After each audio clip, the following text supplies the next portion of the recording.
جی السلام علیکم دوستو. اسلام آباد میں حال ہی میں ایک دو کانفرنسیں ہوئیں. پاکستان اور افغانستان کے علماء اس میں شریک تھے اور بنیادی طور پہ جب بھی لوگ اکٹھے ہوتے ہیں تو شکوہ شکایت بہت اور اتفاق رائے بہت زیادہ نہیں ہو پاتا. لیکن حال ہی میں جو کانفرنس ہوئی اس میں ڈاکٹر عامر رضا بھی شامل تھے. پشاور یونیورسٹی سے ان کا تعلق ہے اور انہوں نے بڑی سرگرمی کے ساتھ اس کانفرنس میں شرکت کی. تو میں ان سے پوچھنا یہ چاہ رہا تھا کہ جو پاکستان افغانستان کے علماء کی یہ کانفرنس تھی، دونوں طرف سے بڑی زوردار تقریریں بھی ہوئیں، تو اس کا نتیجہ کیا نکلا؟ آؤٹ کم کیا تھا؟ لب لباب کیا تھا آپ کی نظر؟ جی سر، میرے لیے جو اس میں سر بڑی باتیں تھیں وہ ایک تو یہ ہے کہ ہم نے، اور ظاہر ہے یہ جب یہ کانفرنس آرگنائز بھی ہوئی تو اس سوچ کے ساتھ ہوئی کہ علماء کا کردار جو ہے وہ بہت زیادہ اہم ہے، کیونکہ ایک تو افغانستان میں یہ سمجھا جاتا ہے کہ حکومت اس وقت علماء کی ہے. وہ طالبان ظاہر ہے اسٹوڈنٹ ہیں مدارس کے، یا یہ نومنکلیچر وہاں سے آیا ہے، اور علماء کا ظاہر ہے اس میں کردار بہت زیادہ اہم ہے. تو ایک تو اس کو محسوس کرتے ہوئے یہاں پہ باتوں کے اندر بھی یہ محسوس ہوا کہ اس وقت افغان سوسائٹی میں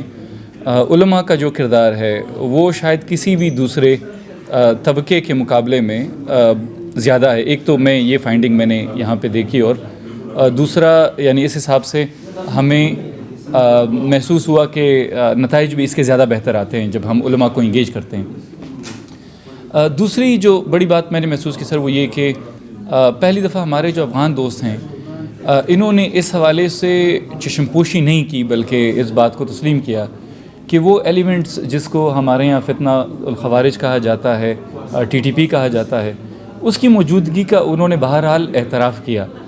ساتھ ہی ساتھ انہوں نے اس کا بھی اعتراف کیا کہ یہ جو عناصر ہیں نہ یہ پاکستان کے فیور میں ہیں نہ یہ افغانستان کے فیور میں ہیں، بلکہ یہ اور قوتوں کے ہاتھ میں استعمال ہوتے ہیں جنہیں آپ پراکسی ایکٹرز کہتے ہیں. تو اس حوالے سے بھی میرے لیے ایک بڑی بات تھی. ہم یہاں پاکستان میں کہتے ہیں، سنتے ہیں، لیکن عمومی طور پہ اس طرح کا اعتراف ایڈمیشن ہمیں نہیں ملتا ہے. تو وہ ایک بڑی بات تھی.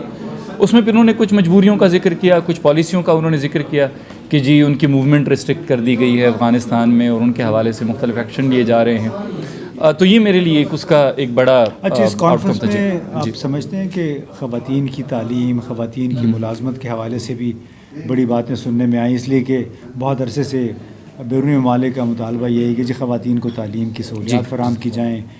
اس طرف بھی توجہ دلائی گئی، بلکہ خود مردوں نے یہ بات کی کہ اگر ہائر ایجوکیشن پہ یوں ہی پابندی برقرار رہی تو آئندہ چند سالوں میں پھر وہاں پہ تو خواتین ڈاکٹرز اور نرسیں نہیں ملیں. جی یہ اس پہ بہت بات ہوئی، اور ایک بڑا فوکس مجھے اس میں اس دفعہ بھی اتفاق نظر آیا. پچھلی بھی جو انگیجمنٹ ہم نے رکھی اس میں کم از کم جو ہمارے شرکاء ہیں ان میں اتفاق ہے، اور وہ جو فگر کوٹ کرتے ہیں وہ یہ کرتے ہیں کہ جی 90% یا اس سے زیادہ جو افغان ہیں وہ عمومی طور پہ خواتین کی تعلیم کے حوالے سے ایک مثبت رائے رکھتے ہیں، اور وہ یہ سوچتے ہیں کہ یہ ہونی چاہیے. ساتھ میں لیکن بار بار یہ بات ان کی طرف سے آتی ہے کہ جی ایک مخصوص حلقہ ہے جو اس کی راہ میں رکاوٹ ہے، مزاحم ہے، حائل ہے. کچھ لوگ جو اس کو تھوڑا جسٹیفائی کرنے کی کوشش کرتے ہیں تو وہ کہتے ہیں کہ نہیں جی اس کے لیے کوئی خصوصی حالات ہیں، جب وہ حالات بنا دیے جائیں گے تو جو امارات اسلامی جسے کہتے ہیں، جو طالبان کی حکومت ہے، وہ اس سے انکاری نہیں ہے، لیکن وہ یہ سمجھتی ہے کہ جب یہ حالات اس طرح سے بن جائیں گے، اس نہج پہ آ جائیں گے. بھی کسی ایک دوست نے ذکر کیا کہ جی 5 کنڈیشنز ہیں جو کہ علماء نے اس حوالے سے مخصوص کی ہوئی ہیں، اور یہ کہا ہوا کہ جب یہ پوری ہو جائیں گی تو اس کے بعد کیا جا سکے گا. تو اس پہ بالکل بہت تفصیلی بات. کسی صاحب نے یہ بھی ذکر کیا کہ یہ بس محض ایک بہانہ ہے، کیونکہ اکثر لوگ بچیوں کی تعلیم پہ آمادہ ہیں، انہیں کوئی اس سے اختلاف نہیں ہے، لیکن جو چند لوگ ہیں انہوں نے اپنے ایک بہانے کے طور پہ شاید انہوں نے اس کو نتھی کیا ہوا ہے کہ طالبان کی حکومت کو جب تک تسلیم نہیں کیا جاتا تو وہ یہ مطالبہ نہیں مانیں گے. جی سر، اسی کو میں ایک اور یعنی ذرا مختلف انداز میں یہی کہنے کی کوشش کر رہا تھا کہ ایک تو انہوں نے نظر یہ آیا کہ ایک تو نظریاتی کچھ لوگ ہیں جو ایک خاص حلقہ ہے جو میرے خیال میں ایک تھوڑا سا علاقائی بھی ایک افغانستان کے اندر ایک ڈویژن ہمیں نظر آتی ہے. نظر یہ آتا ہے کہ جو زیادہ رجعت پسند رورل ایریاز ہیں، خصوصاً کہنا چاہیے کندہار جو ہے، ادھر سے ریزسٹنس ہے. جو دوسرے علاقے ہیں خصوصاً ایسٹ میں اور پھر نارتھ میں ان کی طرف سے اتنی زیادہ مزاحمت نہیں ہے، بلکہ لوگوں کی خواہش ہے کہ ایجوکیشن. کل پرسوں نیو یارک ٹائمز نے سراج حقانی صاحب کا ایک بڑا پروفائل کیا اور انہوں نے اس کے اندر بھی یہی بات کی کہ جی وہ چونکہ ایسٹ سے ہیں اور ان کی وہاں پہ زیادہ پریزنس ہے کہ وہ یہ چاہتے ہیں کہ تعلیم خواتین کی شروع کی جائے.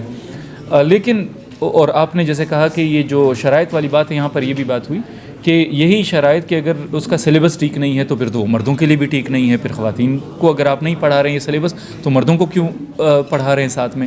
تو انہوں نے اس بات کا اظہار کیا کہ یہ نظر یہ آتا ہے کہ یہ ایک ایکسکیوز ہے فی الحال اس کام کو نہ کرنے کا. تو نظر یہ آتا ہے کہ تھوڑی سی لیڈرشپ کے اندر فلیکسیبلٹی تبھی آئے گی جب ہم اس طرح کی انگیجمنٹ سے ان لوگوں کو انفلوئنس کریں گے جو ادھر اثر پذیر ہو سکتے ہیں، ان پہ اثر انداز ہو سکتے ہیں.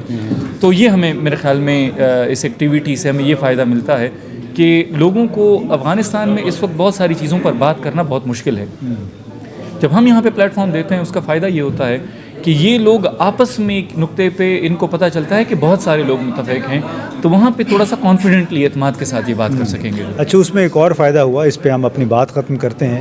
یہ بتایا گیا کہ کابل میں آزمائش کے نام سے اور کوئی نمروز ایک اور صوبے میں اقرا کے نام سے، کندوز میں ایک اقرا کے نام سے نجی تعلیمی ادارے یا ایک تجربہ شروع کیا گیا ہے جس میں بیسکلی نجی تعلیم ہے، فیس آپ کو دینی پڑتی ہے، اور جو آسودہ حال لوگ ہیں انہوں نے یہ کام شروع کیا ہے. اس کے تحت بچیوں کو تعلیم کی اجازت ہے، جو دینی اور دنیوی دونوں اس کو تعلیم دی جا رہی ہے. تو جو طالبان کے امارات کے جو ریسٹرکشنز ہیں یا ان کے جو احکامات ہیں اس کی وجہ سے ایک ایسا ماحول پیدا ہوا ہے جس میں اب ایک آپشن یہ لوگوں کے لیے ہوگی کہ پرائیویٹ اگر ادارے ہیں، کیونکہ طالبان نے بھی جو مدارس کے نام پہ جتنے بھی اسکول قائم ہیں وہاں پہ اب بچیوں کو تعلیم کی اجازت دے دی ہے. اس کی دیکھا دیکھی جس طرح پرائیویٹ لڑکوں کے لیے پرائیویٹ تعلیمی ادارے کام کر رہے ہیں، اب یہی پرائیویٹ تعلیمی ادارے خواتین بچیوں کے لیے بھی قائم ہو رہے ہیں. تو اب دیکھتے ہیں کہ یہ تجربہ